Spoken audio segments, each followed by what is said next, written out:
Hello ninth class, very warm welcome back to our channel. काफ़ी दिनों बाद आज आप लोगों के लिए एक वीडियो लेकर आ रही हूँ मैं। I have decided to start a revision series for you for biology and chemistry chapters. तो इसको हम क्वेश्चंस के थ्रू करेंगे। पूरे चैप्टर को कवर करने की कोशिश कवर क्या, मैं एक ही बार में पूरा चैप्टर कवर करूँगी क्योंकि आप लोगों की एग्जाम्स अप्रोच करें, तो आई होप आपको इस रिविजन से बहुत हेल्प मिलेगी। तो आपको कंटेंट अच्छा लगे तो do like the video, share करिए अपने फ्रेंड्स के साथ इसको और चैनल को सब्सक्राइब करिए। चलिए स्टार्ट करते हैं। आई have taken a variety of questions here, ठीक है। आपको पता है कि ऐप पे आपका पूरा सिलेबस अवेलेबल है। Yes, it has been made paid है वो सिलेबस, अब फ्री नहीं है 9th एंड 10th का सिलेबस। तो लेकिन बहुत कम नॉमिनल कॉस्ट है उसकी। चलिए स्टार्ट करते हैं। First is multiple choice questions. ये चैप्टर 1 की बात कर रहे हैं हम, सेल। अब देखो, क्वेश्चंस दे रखे हैं, आंसर्स दे रखे हैं यहाँ पे, लेकिन मेन चीज़ क्या है कि हम इनके कॉन्सेप्ट्स को पढ़ के रिवाइज कर रहे हैं। तो आप ये मत समझिए कि ये सब तो दे रखा है, ये तो हम अपने आप कर सकते हैं। Okay, let us see. I am sure it is going to be very very helpful for you अगर आप ध्यान से देखेंगे तो। First is well defined nucleus is absent in. Well defined nucleus, इसका मतलब कि जिसके अंदर न्यूक्लियर मेम्ब्रेन प्रेजेंट है, वो किस में नहीं होता है? तो वो प्रिमिटिव सेल्स में नहीं होता है, या फिर हम ये कहें कि जो प्रोकैरियोटिक एनिमल्स होते हैं। दो तरह के सेल पढ़े आपने, प्रोकैरियोटिक और यूकैरियोटिक। तो इसका आंसर हो जाएगा प्रोकैरियोटिक सेल। उसमें वेल डिफाइंड न्यूक्लियस नहीं होता है, उसमें न्यूक्लियर मेम्ब्रेन नहीं होती है न्यूक्लियस के अंदर। और भी कुछ चीज़ें मिसिंग होती हैं, लेकिन हम उतनी डिटेल्ड एक्सप्लेनेशन में नहीं जा रहे हैं। Next is the undefined nuclear region of prokaryotes are also known as. दोबारा से सेम चीज़ को इन्होंने घुमा फिरा के पूछ लिया कि ये जो वेल डिफाइंड न्यूक्लियस नहीं होता है प्रोकैरियोटिक सेल में, तो फिर वो स्ट्रक्चर जो होता है उसको हम क्या बोलते हैं? जिसमें कि न्यूक्लियर मेम्ब्रेन नहीं है, just a mass of tissue present there which contain something something, तो उसको हम क्या बोलते हैं? तो we call it nucleus, nucleolus, nucleic acid or nucleoid. So we call it nucleoid. Nucleoid is the correct answer. Nucleoid is the nuclear material. It refers to the nuclear material which is present in the prokaryotic cells, and it is without any bounding membrane. Nuclear membrane नहीं है उसमें. Next, which part of the plant cell is dead? तो हमें पता है कि वैसे plant cell में जो डेड पार्ट होता है, that is the cell wall. जो आउटरमोस्ट लेयर है प्लांट सेल की, that is the dead part. Options देख लेते हैं। Plasma membrane, plastids, polar caps, cell wall. So cell wall is the correct answer. It is non living. Cell membrane is living, cell wall is non living. Next, largest cell organelle present in animal cell is. Animal cell के अंदर सबसे बड़ा cell organelle कौन सा होता है? Nucleus, chloroplast, endoplasmic reticulum और mitochondria. देखिए, क्लोरोप्लास्ट तो एनिमल सेल में होता ही नहीं है। न्यूक्लियस जो है वो बहुत काफ़ी अच्छे एक बड़े साइज में प्रेजेंट होता है, ह्यूज न्यूक्लियस होता है। So nucleus will be the largest organelle present in animal cell. Endoplasmic reticulum का नेटवर्क होता है पूरे सेल में, लेकिन फिर भी उसका अगर हम देखें तो साइज छोटा होता है। नेक्स्ट, माइटोकॉन्ड्रिया काफ़ी छोटे होते हैं। Mitochondrial infoldings are known as. अब देखो, माइटोकॉन्ड्रिया जो होता है ना, जैसे माइटोकॉन्ड्रिया अगर हम इसका टीएस काटें तो क्या होता है कि सपोज की जो इनर मेम्ब्रेन है ना, it is infolded like this. Mitochondria की जो इनर मेम्ब्रेन है वो अंदर की तरफ फोल्डेड होती है, जैसे हमारे ह्यूमंस में इंटेस्टाइन में होते हैं ना, विलाय की फोल्डिंग्स होती हैं। स्मॉल इंटेस्टाइन में अंदर विलाय प्रेजेंट होते हैं ना, ऐसे ही माइटोकॉन्ड्रिया में ये इन फोल्डिंग्स होती हैं। और इनका नाम पूछा है कि इनको क्या बोलते हैं, तो इनको हम बोलते हैं क्रिस्टी। ठीक है, these are known as cristae. और इनके ऊपर ना एक बड़े इंटरेस्टिंग से पार्टिकल्स और अटैच्ड होते हैं, जैसे बैडमिंटन का रैकेट होता है ना, उसकी शेप के ऐसे ये पार्टिकल्स अटैच्ड होते हैं। इनको हम बोलते हैं F1 पार्टिकल्स। ठीक है, ये इनमें एंजाइम्स होते हैं जो कि हमारे रेस्पिरेटरी एंजाइम्स हैं, बहुत अच्छे से काम करते हैं एनर्जी प्रोड्यूस करने में और बाकी सारे काम करने में सेल की बहुत हेल्प करते हैं। उसे F1 पार्टिकल्स कहते हैं हम इनको। Okay, next is plant cell lacks. Plant cell में क्या नहीं होता है? सेंट्रोजोम नहीं होता है। एनिमल सेल में ही प्रेजेंट होता है सेंट्रोजोम। बाकी माइटोकॉन्ड्रिया, प्लास्टिड्स, न्यूक्लियस तीनों प्लांट सेल में होते हैं, तो आपका आंसर हो गया सेंट्रोजोम। ये बहुत इजी क्वेश्चन है, लेकिन आप इनको तभी सॉल्व कर सकते हैं जबकि आपको पूरा चैप्टर जो है वो थरली आता हो। Next, which cell organelle helps in protein synthesis, protein synthesis के लिए कौन सा सेल ऑर्गेनल रिस्पॉन्सिबल है? आपके चैप्टर इतना थरो होना चाहिए कि बिना ऑप्शंस पढ़े आपको आंसर आता हो, तो that is the ribosomes, nucleus, Golgi apparatus, ribosomes, plastid, the correct answer is ribosomes. Next, coloured plastids are known as, जो हमारे प्लास्टिड्स होते हैं वो तीन तरह के होते हैं, क्या होते हैं?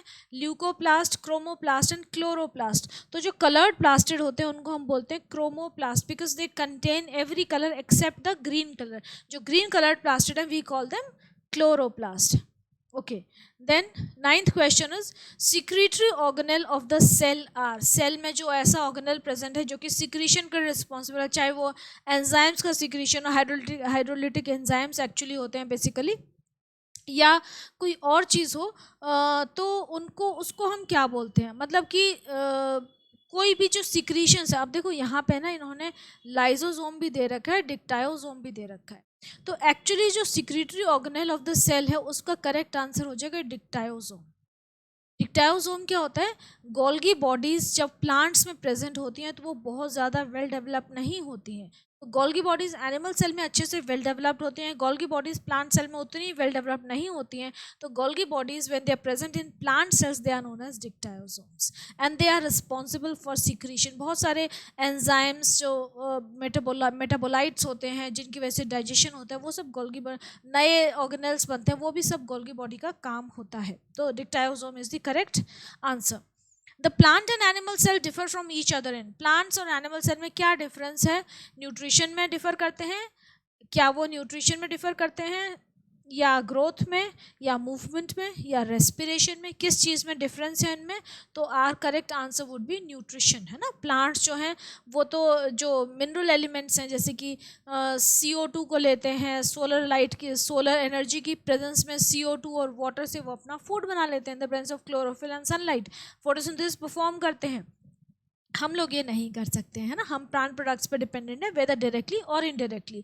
तो they differ in each other in their nutrition.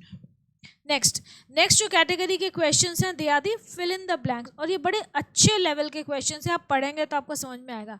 Fill the paragraph with the help of words given in the box. अब आपको एक पैराग्राफ दे रखा है, वर्ड्स दे रखे हैं और आपको उनको फिल करने को बोला है।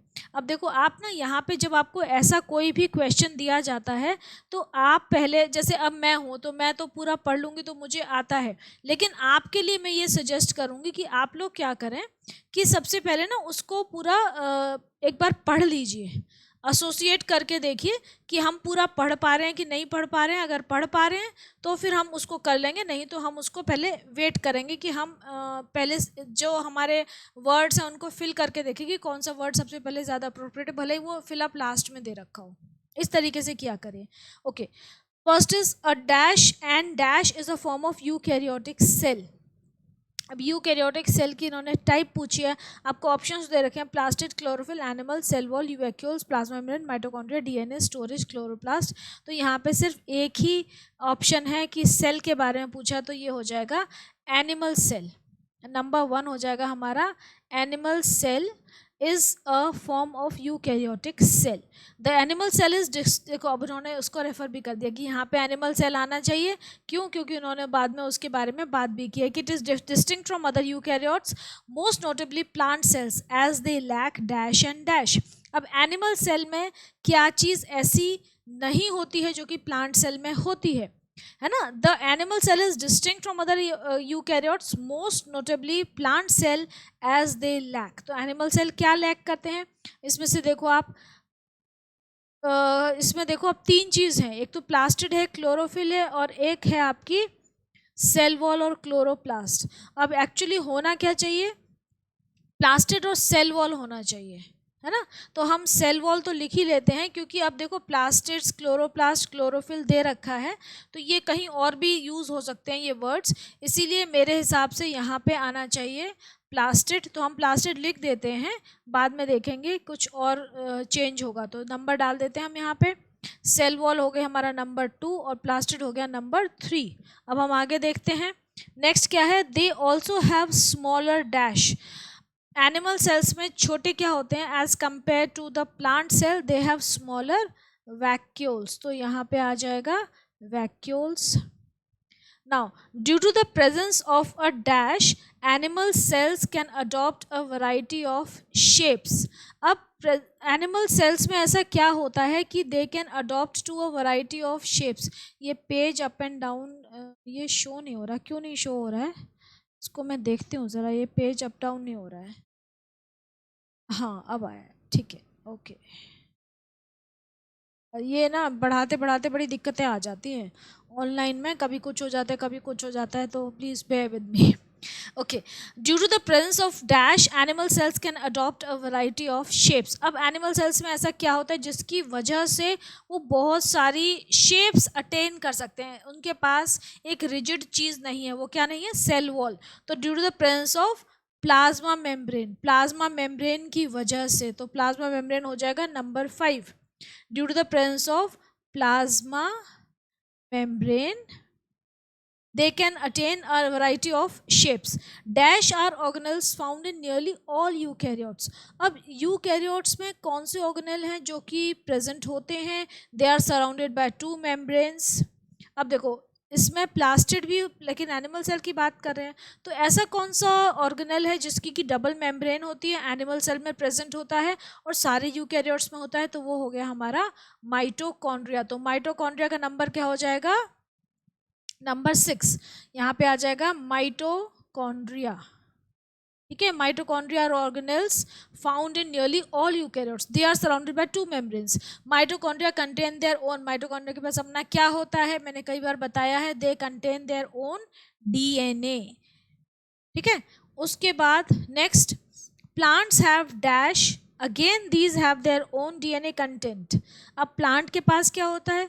प्लास्टिड्स होते हैं, क्लोरोफिल होता है, या क्लोरोप्लास्ट या नहीं, प्लास्टिड तो हो गए, क्लोरोफिल, क्लोरोप्लास्ट और स्टोरेज, ये 3 वर्ड्स बचे हुए हमारे पास अब, है ना.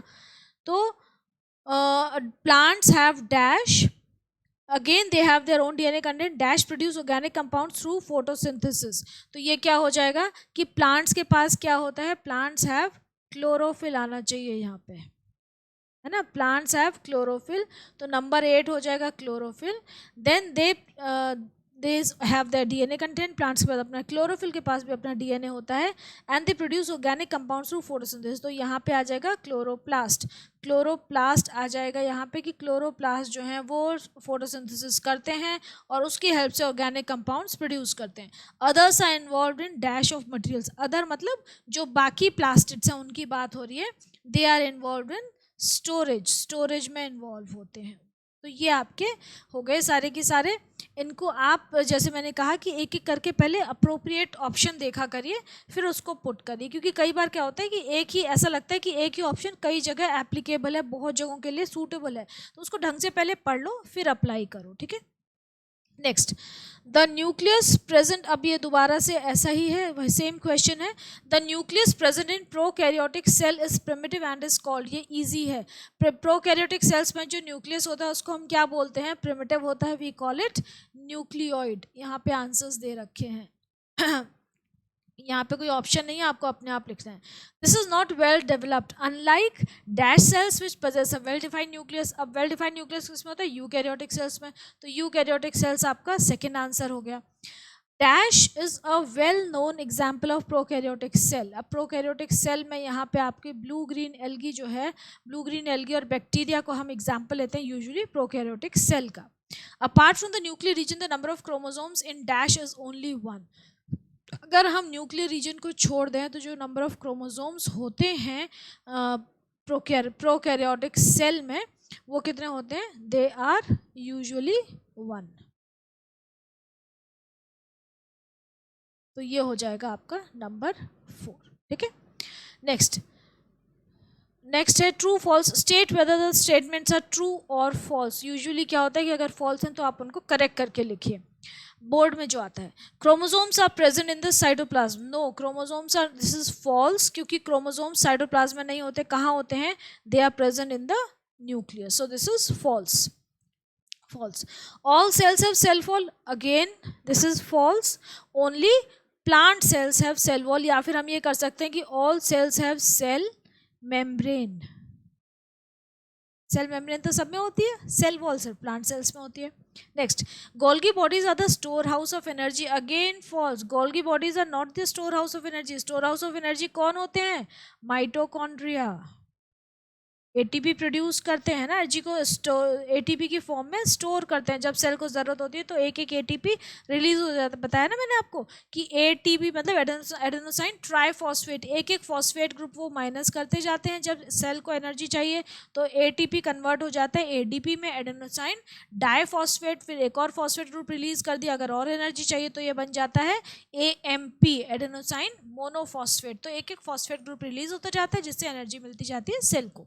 Next, all living organisms originate from a single cell. Yes, this is true, क्योंकि सारे के सारे जो लिविंग ऑर्गेनिजम्स हैं अल्टीमेटली जो जाइगोट बनता है उसी के थ्रू बनते हैं, जो कि मेल और फीमेल गैमेट के मिक्सचर से, मतलब मेल न्यूक्लिया और फीमेल न्यूक्लिया के मिक्सचर से जो बनता है जाइगोट, उसी से सारे लिविंग ऑर्गेनिजम्स ओरिजिनेट होते हैं। Next, chromoplast contains chlorophyll. This is false. Chromoplast में क्लोरोफिल नहीं होता है। मैंने आपको बताया chromoplast is the plastid that contains all colours except green colour, so it doesn't contain chlorophyll. यहाँ पे आप लिख दीजिए क्रोमोप्लास्ट की जगह क्या लिखेंगे आप? क्लोरोप्लास्ट। ठीक है। Next, vacuole contains cell sap. This is true, vacuoles जो हैं उनमें सेल सैप होता है। Cell membrane is living. This is also true, cell membrane is living. Vacuole जो सेल सैप कंटेन करते हैं वो वैक्यूल में उसमें वेस्ट भी होता है और बड़ी इंपॉर्टेंट चीज़ें भी होती हैं। ओके, मैच द फॉलोइंग आ गया। हम नेक्स्ट जो कैटेगरी है हमारी क्वेश्चंस की, that is match the following. इसमें आपको मैच करना है। अगेन जब मैचिंग आप करें तो आप पढ़ लीजिए दोनों साइड्स और तब उसको सॉल्व करिए, क्योंकि कई बार ये होता है कि जिसमें आप सबसे श्योर है ना सबसे पहले उसको करिए, बाकी ऑप्शंस बाद में करिए। जैसे कि स्मूथ एंडोप्लाज्मिक रेटिकुलम। अब स्मूथ एंडोप्लाज्मिक रेटिकुलम हमें पता है कि डिटॉक्सिफिकेशन के लिए यूज़ होती है, क्योंकि वो कुछ ऐसे सिक्रीशन सिक्रीट करती है जिससे कि सेल्स का ना रिवाइवल होता रहता है। Next, lysosomes. लाइजोसोम्स तो हमें सबको पता है सुसाइडल बैग्स होते हैं। Next, nucleoid. अब न्यूक्लियोइड किस में प्रेजेंट होता है? न्यूक्लियोइड जो है वो प्रोकैरियोटिक सेल्स में प्रेजेंट होता है, तो प्रोकैरियोटिक सेल यहाँ पे कौन सा है? Bacteria. Next is food vacuole. Food vacuole कौन बनाता है? अमीबा। अमीबा अपना सूडोपोडिया को एक्सटेंड करके फूड वैक्यूल बना लेता है, उनसे अपना न्यूट्रिशन लेता है। Next is chromatin material. Chromatin material की बात हो रही है कि क्रोमैटिन मटेरियल किस में प्रेजेंट होता है? क्रोमैटिन मटेरियल न्यूक्लियस के अंदर प्रेजेंट होता है। सिंपल, हमारी मैचिंग हो गई। नेक्स्ट भी मैचिंग है। Again 5 options are given. Vacuoles. Vacuoles क्या करते हैं? वैक्यूल्स की जो कवरिंग मेम्ब्रेन है उसको हम टोनोप्लास्ट बोलते हैं, तो vacuoles are covered by tonoplast. ये वर्ड जब मैंने आपको पढ़ाया था सेल चैप्टर, मैंने आपको बोला था इस वर्ड को याद रखिएगा, टोनोप्लास्ट बड़ा इंपॉर्टेंट टर्म है। आपके जो चैप्टर हैं वो कम्प्लीटली अवेलेबल हैं ऐप पे। उसमें देखो पूरे चैप्टर के वीडियो लेक्चर्स हैं प्लस एनिमेशन से इंपॉर्टेंट कॉन्सेप्ट्स के, हर चैप्टर के अलग अलग, मतलब चैप्टर वाइज लोडेड है वो, हर चैप्टर के अलग अलग एनिमेशंस हैं। फिर उसके साथ उसके नोट्स हैं, डिटेल्ड नोट्स हैं पूरे चैप्टर के।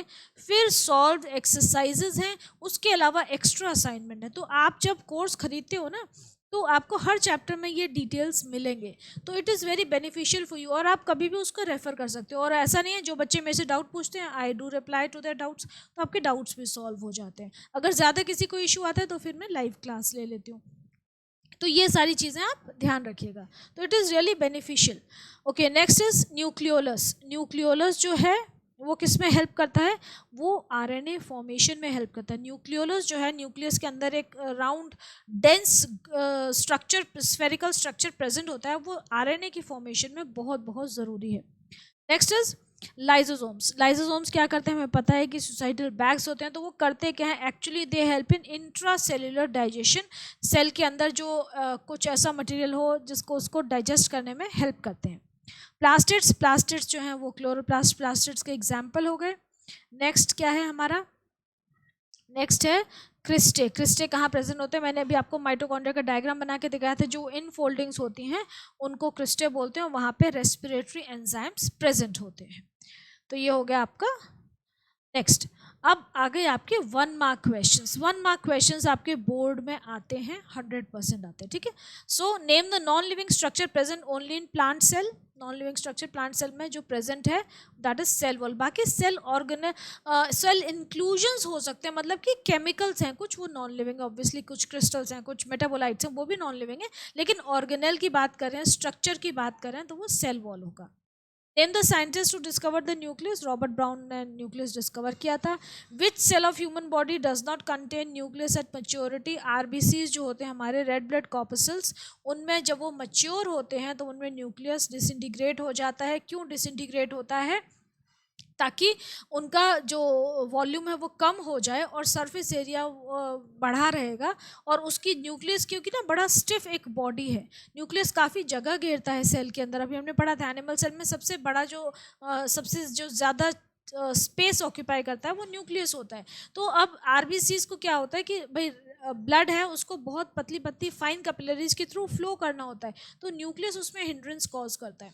और that is Y mature RBCs में न्यूक्लियस नहीं होता है, ताकि वो कहीं से भी पतली से पतली कैपिलरीज में स्क्वीज होकर निकल जाए। बाइकॉनकेव शेप होते हैं, फोल्ड होकर निकल जाते हैं। और दूसरी चीज़ क्या है कि न्यूक्लियस नहीं है तो वो माइटोकॉन्ड्रिया भी नहीं होता है इनके अंदर, तो वो ऑक्सीजन यूज़ नहीं करते हैं। माइटोकॉन्ड्रिया रेस्पिरेशन करते हैं ना ऑक्सीजन से, तो इनके अंदर जो मैच्योर आरबीसीज होते हैं उनके अंदर माइटोकॉन्ड्रिया भी नहीं होता, तो वो जितनी ऑक्सीजन लेके जा रहे हैं वो सिर्फ उसको ट्रांसपोर्ट करते हैं, अपने लिए यूज़ नहीं करते। तो ये एक नेचर ने प्रोविजन प्रोवाइड किया हुआ है। Next, what is considered as the main arena of cellular activities in plants and animals?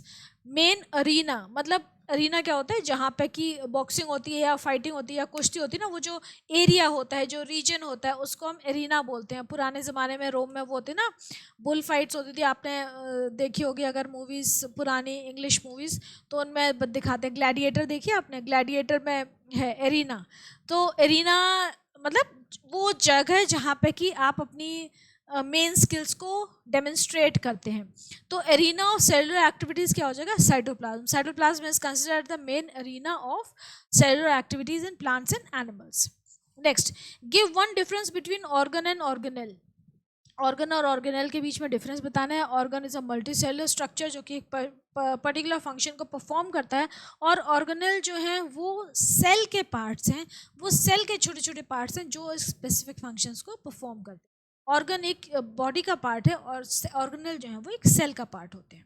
Next, name the organelle that contain their own genetic material. तो दो ऐसे ऑर्गेनेल्स हैं जिनके पास अपना खुद का जेनेटिक मटेरियल होता है, बड़े इंपॉर्टेंट ऑर्गेनेल्स होते हैं, chloroplast and mitochondria. Chloroplast is present only in plant sales, whereas mitochondria is present in both animal and plant cells. Name the type of plastid involved in photosynthesis. Obviously chloroplast, chlorophyll होता है इसमें। बहुत simple question था। Name the structure present in the animal cell but not in the plant cell. Animal cell में होता है, plant cell में नहीं होता है, सेंट्रोसोम या centrioles. Name the cell organelle responsible for making cell wall in plant cell. Cell wall की जो सेल प्लेट्स होती हैं, तो Golgi bodies are responsible for their formation. What is the formation of Golgi bodies? It is involve the formation of lysosomes and peroxisomes. Secretory organelle है cell का, और मैंने आपको बोला था कि प्लांट सेल में उसको गोल्गी बॉडीज नहीं बोलते हैं। प्लांट सेल में हम गोल्गी बॉडी को क्या बोलते हैं? We call it dictyosomes. ठीक है, okay. Next, mention a single membrane bound organelle which is rich in hydrolytic enzymes. Hydrolytic enzymes की बात हो रही है, मतलब जो कि सेल को भी डिसॉल्व कर सकते हैं, डिस्ट्रक्शन में यूज होते हैं, तो that is lysosomes. State the role of centrioles. Centriole जो क्या करते हैं, वो सेल डिवीजन को इनिशिएट करते हैं, स्टार्ट करते हैं। तो ये हमारे 1 मार्क के क्वेश्चन हो गए थोड़े से। अब हम 2 मार्क्स के क्वेश्चंस करते हैं। अब ये जो 2 मार्क्स के क्वेश्चन है ना, एक चीज़ मैं आपको यहाँ पे बताऊँ कि ये जो 2 मार्क्स के क्वेश्चंस हैं, आप बोर्ड में आते हैं आपके 2 मार्क्स के क्वेश्चंस, लेकिन ज़रूरी नहीं कि इस तरीके के आए। ये सिर्फ इसलिए मैंने लिए हैं ताकि आपका ना कॉन्सेप्ट क्लियर हो जाएगा। मैंने आपको बोला ना कि 1 शॉट रिवीजन है, मतलब इसमें मैं कॉन्सेप्ट्स भी साथ के साथ क्लियर कर रही हूँ, तो ये कॉन्सेप्ट क्लियर हो जाएंगे। That is why I have taken up these questions. So who discovered cell and how? This will not be asked in the board, but आपको ये पता होना चाहिए कि रॉबर्ट हुक ने डिस्कवर किया था, कैसे किया था। सेल्फ डिज़ाइन उनके माइक्रोस्कोप थी, उन्होंने कॉर्क की स्लाइस को ऑब्जर्व किया, उसमें जो देखे उन्होंने सेल्स नजर आए, तो उन्होंने उसको हनी कोम की तरह उनको स्ट्रक्चर देखा, उसको उन्होंने सेल का नाम दे दिया। That's how cell was discovered. Why are the cells called the structural and functional unit of life? Structural and functional unit of life क्यों बोलते हैं हम सेल को?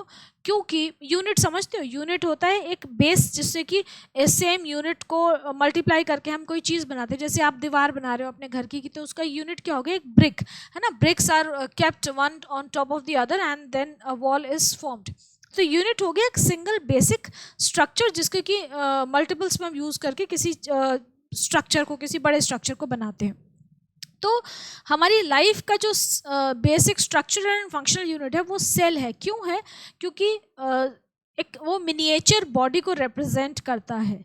सेल जो है उसके पास सेल्फ सफिशिएंट है, उसके पास सारी चीज़ें हैं, तो वो फंक्शन सारे परफॉर्म कर रहा है. जो एक बड़े ऑर्गेनिज्म में जो फंक्शंस होते हैं, रेस्पिरेशन, डाइजेशन, एक्सक्रीशन, वो सारे फंक्शन सेल भी परफॉर्म करता है अपने लेवल पे. तो इसलिए हम कहते हैं कि फंक्शनल यूनिट है और स्ट्रक्चरल यूनिट है, क्योंकि एक सेल से मिलके दो सेल, तीन सेल, चार सेल, इस तरह से सेल से मिलके एक टिश्यू बनता है ना. टिश्यू से फिर ऑर्गेनल्स बनते हैं, ऑर्गेनल से ऑर्गन बनता है, organ system, and organ system से ऑर्गेनिज्म. तो इसीलिए they are responsible for the gradual building up of an organism. यहाँ पे आंसर दे रखा है, ठीक है, तो आप इसको पढ़ लीजिएगा. Next is, why is the plasma membrane called a selectively permeable membrane? Plasma membrane को हम selectively permeable membrane बोलते हैं या differentially permeable membrane भी बोलते हैं. क्यों? क्योंकि ना वो क्या करती है, वो हर चीज़ को अपने थ्रू आने नहीं देती है, सिर्फ कुछ चीज़ों को अलाउ करती है, बाकी चीज़ों को रोक देती है. तो it is selectively allows the entry and exit of some materials in and out of the cell. It prevents the movement of some other materials. So it is selectively permeable or differentially permeable, और कई जगह पे यहाँ पे इसको semi permeable membrane भी बोला जाता है. Next, where is the nucleolus found in a cell state its own function? Nucleolus कहाँ होता है? न्यूक्लियोलस न्यूक्लियस के अंदर प्रेजेंट होता है. ये आरएनए इसके अंदर प्रेजेंट होता है, तो आरएनए सिंथेसिस में हेल्प करता है, प्रोटीन सिंथेसिस में हेल्प करता है. Which cell organelle is called the powerhouse of the cell? Why powerhouse of the cell is mitochondria? क्यों? क्योंकि वो एनर्जी प्रोड्यूस करता है. पावर मीन्स एनर्जी, तो mitochondria is basically responsible for production and storage of energy. तो produce भी करता है सेलुलर रेस्पिरेशन के थ्रू, और उसको स्टोर भी करता है. किस फॉर्म में? इन the form of ATP, adenosine triphosphate, energy rich molecule. Next, in which form do the mitochondria release energy? Write its full form. Mitochondria release energy in the form of ATP, its full form of adenosine triphosphate. Actually सिर्फ एक phosphate group release करते हैं वो एक बार में जितनी ज़रूरत होती है. मैंने आपको अभी पहले बताया कि ATP is converted into ADP and then ADP अगर फर्दर एक फॉस्फेट ग्रुप रिलीज करेगा तो it is converted to AMP, adenosine monophosphate बन जाता है. नेक्स्ट, फुल फॉर्म हो गई एडेनोसाइन ट्राइफॉस्फेट. नेक्स्ट क्या है? Inner membrane of mitochondria is deeply folded. Sorry, inner membrane is deeply folded.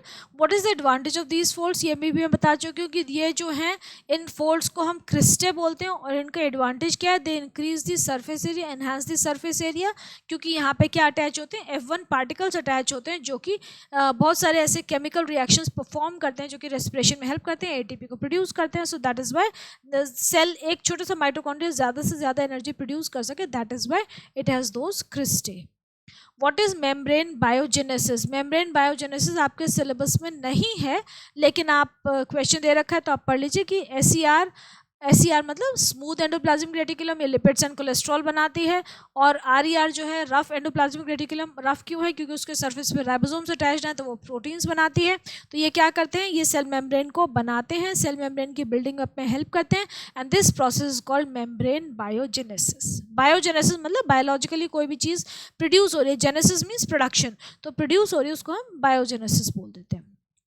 Next, what are the different types of endoplasmic reticulum? Write the functions of each. दो तरह के endoplasmic reticulum होंगे. अब आप देखो पूरा चैप्टर रिवाइज हो रहा है ना आपका. That is why I have taken up this. आप प्लीज़ मुझे कमेंट सेक्शन में ज़रूर बताइएगा कि how do you like it. उसके हिसाब से मैं देखूंगी मुझे आगे कंटिन्यू करना है कि नहीं करना. पर चला बच्चे देख नहीं रहे तो फिर फ़ायदा क्या है बनाने का, है ना. But I am sure this is really beneficial. अब दो तरह की हैं. RER that is rough endoplasmic reticulum, जिसमें कि राइबोसोम्स प्रेजेंट होते हैं उसके सरफेस से, प्रोटीन सिंथेसिस में हेल्प करते हैं या प्रोटीन सिंथेसाइज करते हैं. Smooth endoplasmic reticulum that is SER, उसमें राइबोसोम्स एब्सेंट होते हैं. This particular endoplasmic reticulum acts as a site of lipid synthesis, ठीक है, ट्रांसपोर्टेशन में भी हेल्प करती है और लिपिड सिंथेसिस में भी हेल्प करती है। Now next question, define the following protoplasm and chloroplast. इस तरीके के क्वेश्चन आपके एग्जाम में नहीं आते हैं, लेकिन आप देख लीजिए, protoplasm is aggregate of various organic and inorganic substances in the form of granular translucent fluid where all the biological, या आप ऐसा कह सकते हैं where all the metabolic reactions take place. Chromoplast क्या है? The colored plastids are known as chromoplast which give color to flowers and fruits. मतलब they provide every color except the green color. Green colored plastids are chloroplast. Next, name the parts of cells which are concerned with the following. अब कौन कौन से parts इन particular functions को perform करते हैं? Liberation of energy में कौन इन्वॉल्व है? माइटोकॉन्ड्रिया। और सिंथेसिस ऑफ प्रोटीन्स में ribosomes. Simple. Why are lysosomes known as suicide bags? क्योंकि वो हाइड्रोलिटिक एंजाइम सीक्रेट करते हैं। अगर सेल में कोई प्रॉब्लम आती है तो वो एंजाइम ज़्यादा सीक्रेट करते हैं और सेल को ही डिसॉल्व कर देते हैं, ठीक है। डेड सेल ऑर्गेनल्स को डिस्ट्रॉय करते हैं पहले, और फिर अगर सेल ज़्यादा प्रॉब्लमेटिक हो जाए, उसमें इतना ज़्यादा इश्यूज आ गए कि वो रिवाइव नहीं हो सकता, तो वो अपने सेल को खुद ही डिस्ट्रॉय कर दें। That is why they commit suicide. Suicide bags हैं वो। Name the organelle present only in plant cells which have their own genome and ribosomes. तो ऐसा प्लांट सेल में जो अपना, जिसके पास जीनोम है और राइबोसोम्स हैं, वो दो ऑर्गेनल होते हैं। एक होता है क्लोरोप्लास्ट और दूसरा होता है माइटोकॉन्ड्रिया। जीनोम का मतलब अपना डीएनए। तो ये सिर्फ दो ही हैं, एक है क्लोरोप्लास्ट और दूसरा है माइटोकॉन्ड्रिया, तो न्यूक्लियस के अलावा ऑब्वियसली। तो प्लांट सेल में जो प्रेजेंट है दैट इज क्लोरोप्लास्ट। तो ये हो गए plastids are found in plant cells and they contain their own DNA, RNA and ribosomes. What is the significance of vacuole in a plant cell? ये बड़ा important question है। Vacuole की significance ये 1 mark या 2 मार्क में आ सकता है। Actually it is a membrane bound space, एक एरिया है जिसको कि बंद कर दिया है चारों ओर से, और उसमें वेस्ट मटेरियल डालते रहते हैं। तो it contains water, sap, excretory products and other sudden chemicals और substances which are not very useful for the cell. Very useful क्या? बिल्कुल जो यूजफुल नहीं है सेल के लिए। प्लांट सेल में वैक्यूल काफ़ी बड़ा होता है। They occupy almost 90% of the volume of the cell, है ना। सेंटर में वैक्यूल होता है जो cytoplasm होता है, that is pushed towards the periphery of the cell. They help in maintaining fluid balance and shape of the cell by maintaining the turgor pressure against the cell wall. Cell wall को press करते हैं ना, material है ना, cell contents को cell wall के against press करते हैं, टर्गर प्रेशर मेंटेन करते हैं। Next, if the organization of a cell is destroyed due to some physical or chemical influence, what will happen? अगर सेल की ऑर्गेनाइजेशन डिस्ट्रॉय हो जाए किसी केमिकल की वजह से या फिजिकली उसको किल कर दें हम सेल को, तो क्या होगा भाई? वो क्या होगा? अगर ये ऑर्गेनाइजेशन डिस्ट्रॉय हो जाएगी तो cell will not be able to survive simply, क्योंकि उसके बेसिक फंक्शंस वो परफॉर्म नहीं कर पाएगा और कुछ टाइम बाद इट विल डाई। तो ये 2 मार्क्स के क्वेश्चंस हो गए। अब 3 मार्क्स के questions. Who proposed cell theory? What are the main features? Cell theory किसने प्रपोज की थी? श्वान एंड श्लीडन ने प्रपोज की थी 1839 में। उसके बाद रुडोल्फ वर्शाउ ने इसमें एक और बड़ा इंपॉर्टेंट कॉन्सेप्ट ऐड किया था। तो सेल थ्योरी के मेन फीचर्स क्या थे? सेल थ्योरी के मेन फीचर्स क्या थे? सबसे पहला पॉइंट जो था कि all the living organisms are made up of cells, और दूसरा क्या है कि cells are the functional and structural unit of life, है ना। All living organisms are made up of cells, cell is the structure and functional unit of all the living organisms या of life. और Rudolf Virchow ने क्या add on किया? Rudolf Virchow ने बोला all cells arise from pre existing cells. ये बड़ा important word है, प्री एग्जिस्टिंग सेल्स। इसका मतलब क्या है कि कोई भी जो सेल है वो आसमान से नहीं टपकता है, वो सेल डिवीजन के थ्रू ही नया सेल आता है, ठीक है। प्री एग्जिस्टिंग सेल्स मतलब जो सेल्स पहले से ही प्रेजेंट है वो डिवाइड होके नए सेल्स बनाते हैं रिप्रोडक्शन के थ्रू। Next is mention any 3 differences between a brick and a living cell in a wall. तो एक ब्रिक और लिविंग सेल के बीच में डिफरेंस आपको बताना है ना। ये क्वेश्चन भी आपके एग्जाम में तो नहीं आने वाला है, लेकिन आप देख लीजिएगा, ठीक है। Okay, next, briefly give the contribution of the following scientist. Rudolf Virchow ने क्या किया था? रुडोल्फ वर्शाउ ने he was the first one to say that the cells divide and new cells are arise from pre existing cells. ओमनिस सेलुला, ये सेलुला means जो कि मैंने अभी पहले भी बताया था कि नए सेल्स जो हैं वो एक प्रॉपर प्रोसेस है रिप्रोडक्शन की, जिसके थ्रू नए सेल्स बनते हैं, है ना। They are just not, they don't come from anywhere, कहीं से भी नहीं आते। दे आर फ्रॉम डिवाइड करते हैं, जो भी करते हैं एक पर्टिकुलर प्रोसेस है रिप्रोडक्शन की हर ऑर्गेनिज्म की, उसके थ्रू नए सेल्स फॉर्म होते हैं. Then he demonstrated that the cell theory applies to diseased tissues as well as to healthy tissues. He also engaged his field research in the fields of archaeology and anthropology. Schleiden and श्वान ने क्या किया था, इन्होंने सबसे पहले animal plant cell को observe किया था, सेल थ्योरी प्रपोज की थी. इन्होंने बोला कि सेल जो है वो बेसिक कॉन्स्टिट्यूएंट है सारे एनिमल और प्लांट सेल्स का, and it is also the basic unit of structure and function, मतलब functional and structure unit of all the living cells. Give one example of each. Smallest cell microplasma होता है, longest cell nerve cell है, और largest cell क्या है, ostrich का जो egg cell है, that is the largest cell.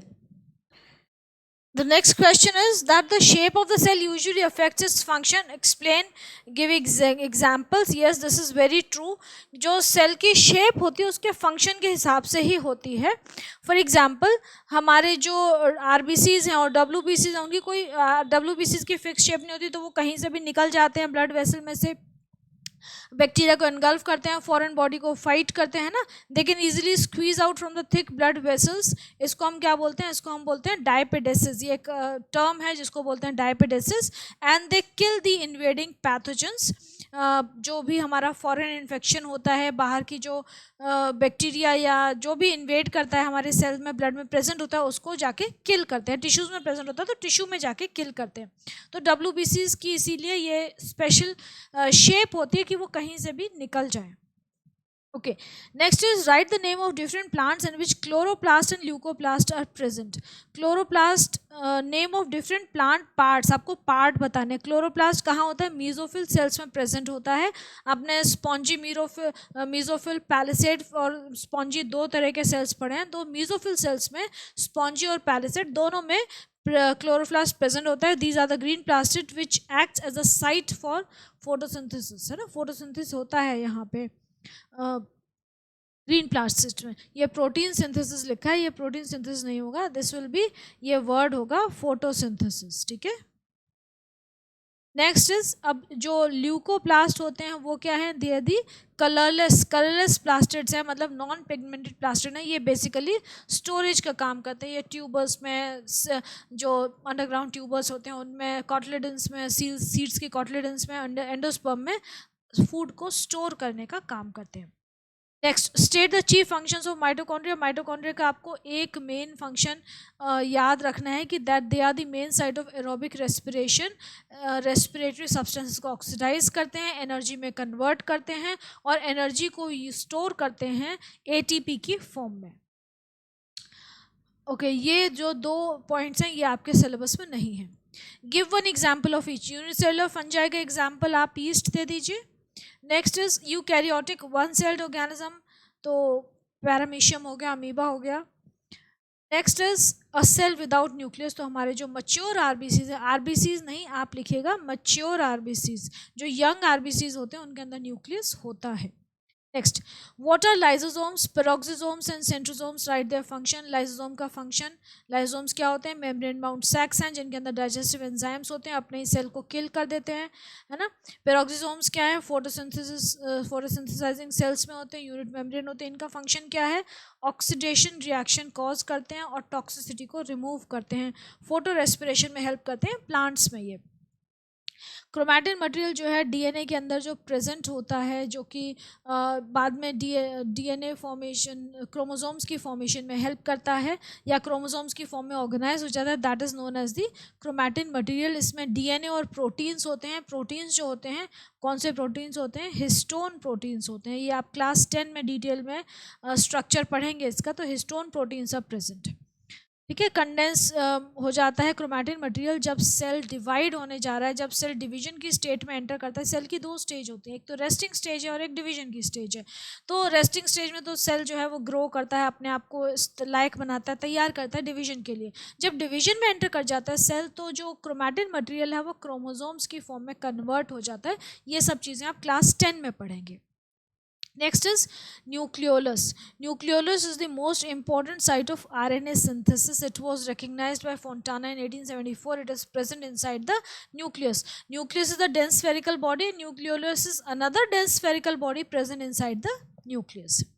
Next, what would happen to the life of a cell if there were no Golgi apparatus? अगर गोल्गी अपैरेटस नहीं होगा तो सेल को क्या होगा? तो इसका मतलब गोल्गी अपैरेटस के फंक्शन आपको बताने हैं कि क्या करेगा, कि ये एक्टिविटीज़ नहीं होंगे, storage, modification and packaging of different materials नहीं होगा, synthesis and secretion of enzymes and hormones नहीं होगा, सेल प्लेट नहीं बनेगी, and lysosome, acrosome and peroxisomes नहीं बनेंगे। एक्रोसोम क्या होता है?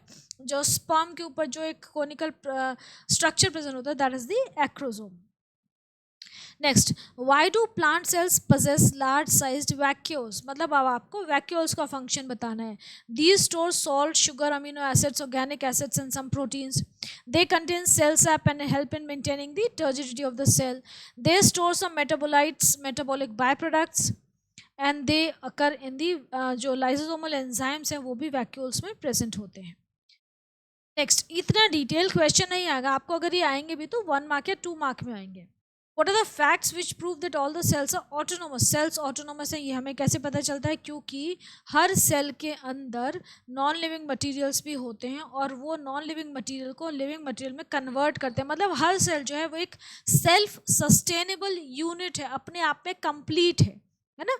It builds up its own macromolecules from micromolecules. all of them can obtain or manufacture their own food. They always build up new structures, मतलब उनके जो पुराने स्ट्रक्चर जो खराब हो जाते हैं, डैमेज हो जाते हैं या डेड हो जाते हैं, उनको नया बना लेते हैं, वो रिप्लेस कर लेते हैं। सो this is all about this 4 mark questions. इसमें से 4 मार्क के क्वेश्चंस नहीं आएंगे आपके एग्जाम में, लेकिन छोटे छोटे पार्ट्स आ सकते हैं। तो basically this is revision. Next is 5 mark questions. 5 mark questions में आपको देखना है कि क्या क्या आ सकता है, मैं आपको साथ के साथ बताती जाऊंगी। Justify the statement mitochondria power house of the cell. इस तरीके का क्वेश्चन आपके बोर्ड के एग्जाम्स में 9th में या 10th में नहीं आता है, बिल्कुल नहीं आता है, लेकिन आपको इसके माइटोकॉन्ड्रिया के स्ट्रक्चर के बारे में बता देंगे कि माइटोकॉन्ड्रिया का साइज देख लिया, डबल मेम्ब्रेन बाउंड स्ट्रक्चर है, इनर मेम्ब्रेन और आउटर मेम्ब्रेन होती है और उसके अंदर क्रिस्टल प्रेजेंट होते हैं। ये स्ट्रक्चर है, डायग्राम कर लीजिएगा। माइटोकॉन्ड्रिया का डायग्राम कई बार पूछ लेते हैं, तो ये डायग्राम कर लीजिएगा। Inner compartment is called matrix, outer one forming जो इनफोल्डिंग्स बनती है उनको क्रिस्टे बोलते हैं। क्रिस्टे के अंदर F1 पार्टिकल्स एसोसिएटेड होते हैं। माइटोकॉन्ड्रिया आदि actual sites of aerobic respiration और सेलुलर एनर्जी प्रोड्यूस करती हैं, जिसको एटीपी की फॉर्म में स्टोर किया जाता है। That is why they also known as the power house of the cell.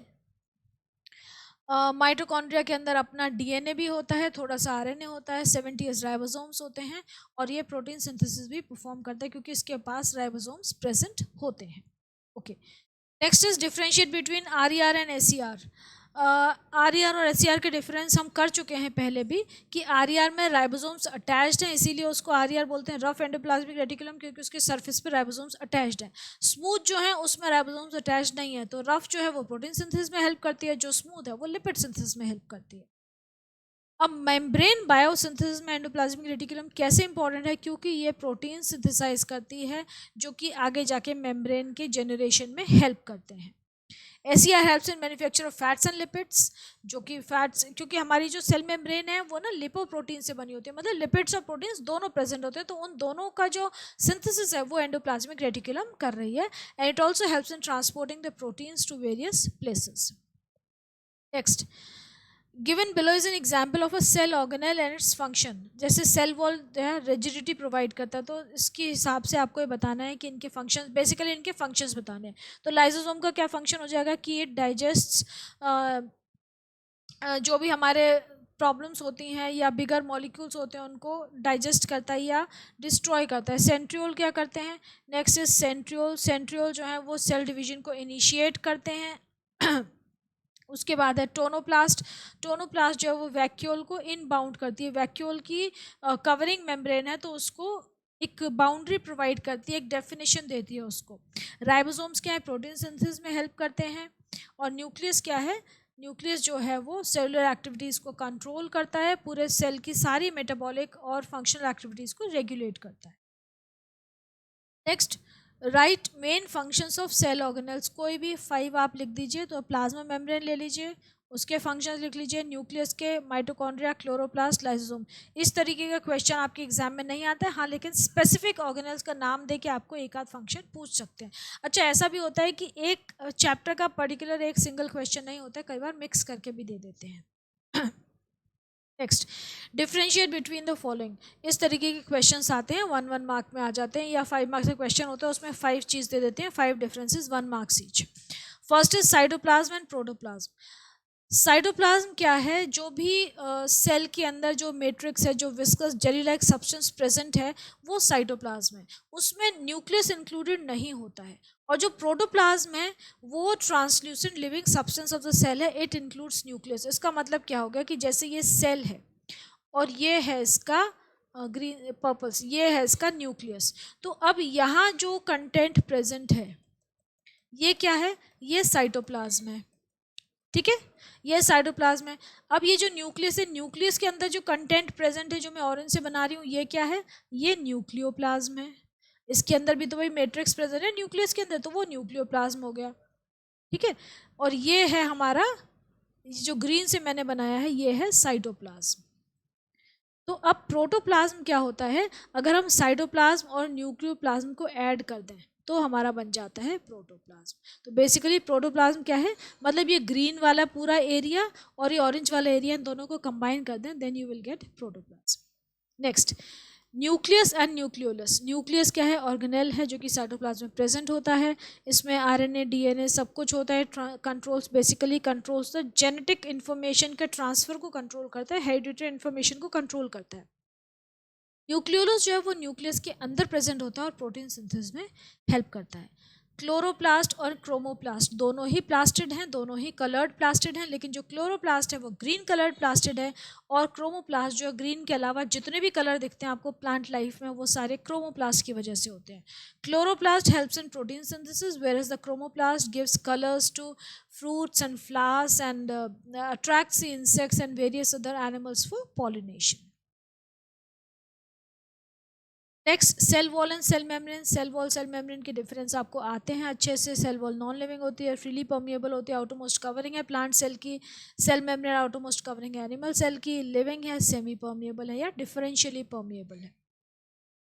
Unicellular organisms and multicellular organisms. Unicellular एक सेल से बने होते हैं, मल्टीसेलुलर में एक से ज़्यादा सेल्स होते हैं। यूनिसेलुलर की सारी जो मेटाबॉलिक प्रोसेस हैं वो एक ही सिंगल सेल परफॉर्म करता है। यहाँ पे डिफरेंट ऑर्गन सिस्टम्स हैं आपके डिफरेंट फंक्शंस को परफॉर्म करने के लिए। Next is draw a diagram of prokaryotic cell and label. Prokaryotic cell का डायग्राम बनाइए, उसमें cell wall, ribosomes, nuclear and plasma membrane labelling करनी है। तो ये डायग्राम है, ये डायग्राम जरूर प्रैक्टिस कर लीजिएगा, ये अक्सर बोर्ड में आता है।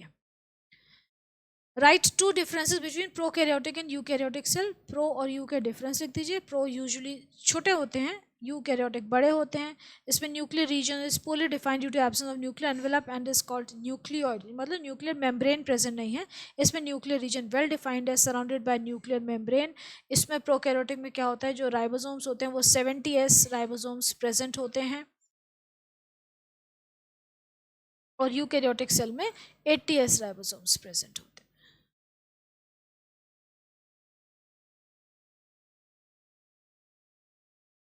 अब ये एनिमल सेल और प्लांट सेल के बीच में डिफरेंस पूछे हैं, ये आप अपने आप कर लीजिएगा। अब हम डायग्राम बेस्ड क्वेश्चंस कर रहे हैं। डायग्राम बेस्ड क्वेश्चंस थोड़े से हैं, बस ये मुझे लगता है लेक्चर ज़्यादा लंबा हो गया है, तो लेकिन ये डायग्राम बेस्ड क्वेश्चंस तो बहुत इंपॉर्टेंट है क्योंकि आपके एग्जाम्स में 100% आते हैं। So the first is the figure shows a certain structure of a cell, name the structure. अब ये सेल का जो पार्ट है उसके बारे में आपसे पूछा है, तो आपको देखो यहाँ पे थ्रेड लाइक स्ट्रक्चर्स दिख रहे हैं ना, ये तो ये कौन सा पार्ट हो सकता है? तो this is the nucleus. Name the structure nucleus. Why is it so important to the cell?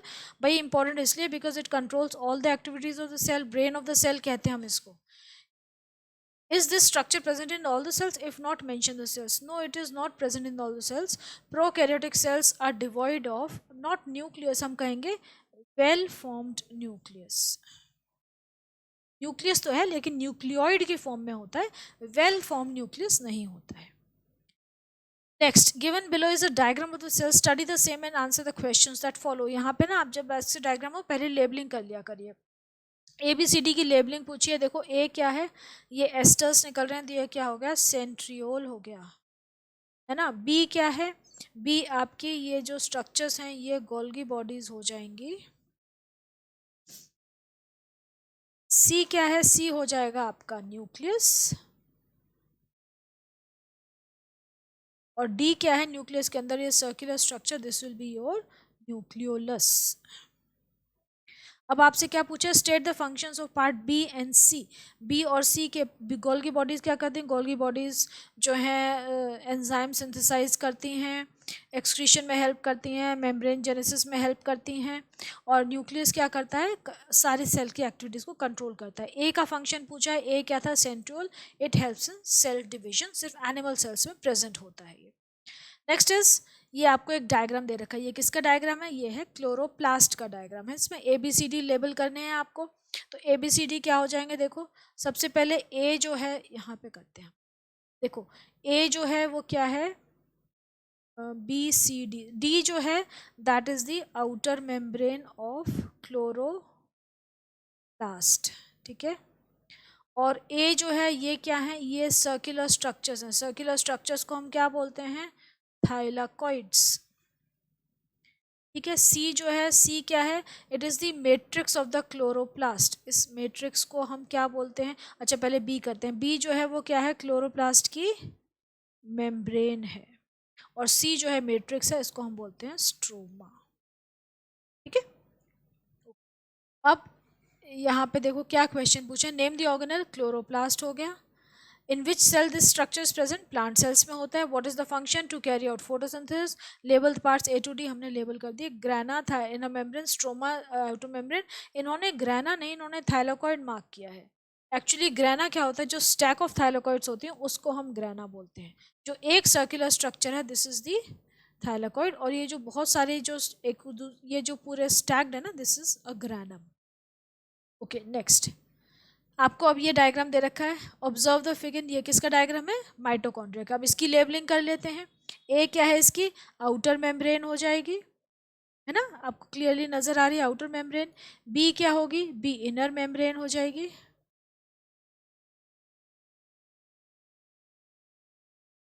सी क्या हो जाएगी, सी जो है वो इनफोल्डिंग्स है, इनफोल्डिंग्स को हम क्या बोलते थे, क्रिस्टे।